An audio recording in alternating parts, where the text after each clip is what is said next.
So this is how I feel being a full-time YouTuber, kwa sababu nimekuwa nafanya YouTube mazee, na sasa hii ni kama tu I have turned out to be a full-time YouTuber. Mwanzo ni kama tu likuwa ni ile you are trying trials, ama pengine ni kama kujaribu kila siku, then sasa ina turn out to be a serious thing, because so far it's actually serious now.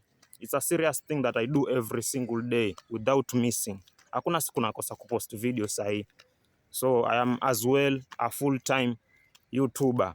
Na venye nahisi, ama tuseme ni kama ni conclusion kwa nini nafanya YouTube na venye nahisi sahi, ama tuseme zile vitu zenye nahisi, yani challenges, changamoto, na about the reward ama results. So kwanza ni kabisa ni kama vile time ukianza kufanya hii kitu, ama time ukianza kufanya, ukikuja kwa hii platform, you won't see the results that you are craving for, ama you are zile zenye unataka kupata, yani utawahi kuona hizo results mwanzo. Ukianza kufanya hizi ma videos, ukipost pale kwa YouTube, sio unakuwa unatarajia tu utaenda tu viral hivyo tu, but huwa haikwangi hivyo.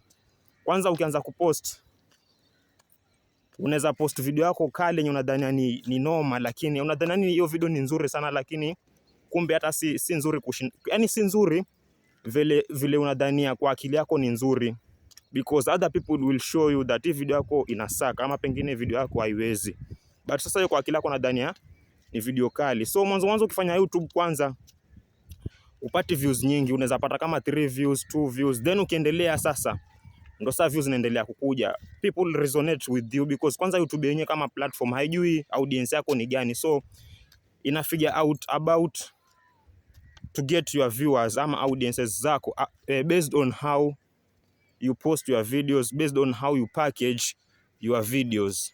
Sasa kila siku kama umeoptimize hizo ma videos zako ndo zinakuwa zinapata views hiyo design, ukika pale kama ma tags, ukika pale description, ukika pale titles and different type of things, ndio sasa YouTube itajua audience yako ni gani. Kama vile tu unakuwa unafanya video za kupika, ama pengine video za kusafiri, ama video za fashion, video za kuongea, video za interview, kila video iko na viewers wake. So YouTube kila siku inakuwa inaendelea kutafutia views based on how you post your videos, ama based on how you package those videos.